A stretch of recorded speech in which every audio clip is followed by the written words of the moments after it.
প্রত্যেকটা মেয়ের মতো আমিও কিন্তু আমার বাবার ঘরের রাজকন্যা ছিলাম। আর এখন বর কিন্তু আমায় তার রাজরানী বানিয়ে রেখেছে। তার ছোট্ট ভালোবাসার রাজত্বে আমি কিন্তু তার রাজরানী। সে আমায় মাথায় করে রাখে। ভালোবেসে যখন ভরসার হাতটা এভাবে আমার দিকে বাড়িয়ে দিয়েছিল, আজন্ম হয়তো এভাবেই হাতটা ধরে থাকবে। পথে ঘাটে কখনো বেরোলে সে সত্যি সত্যি এভাবেই, তোমরা যদি কেউ আমাকে কখনো দেখো রাস্তায় হাঁটছি, তখন দেখতে পারবে আমার বর আমার হাতটা এভাবেই ধরে রেখেছে। এটা একটা তার অভ্যাস বলতে পারো।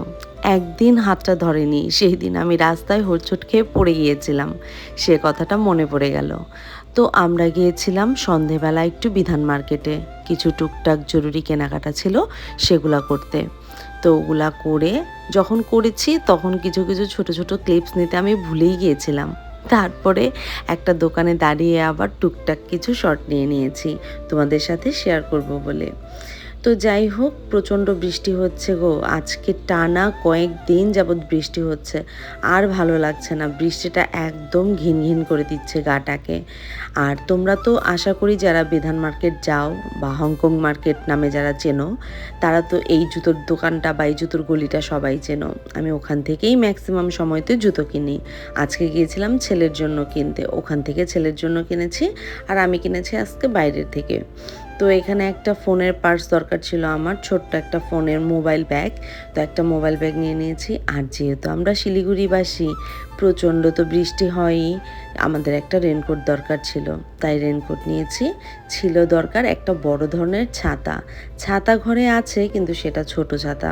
আসলে ছোট ছাতাটা শুধু রোদের জন্য ঠিক আছে। এরপরে আমরা নিয়ে নিলাম যেন হোল ফ্যামিলি এক ছাতাতেই এঁটে যায়, এরকম একটা বড় টাইপের ছাতা। এই ছাতাটা আমার আগেই দেখা ছিল, আমার খুব ভালো লাগতো।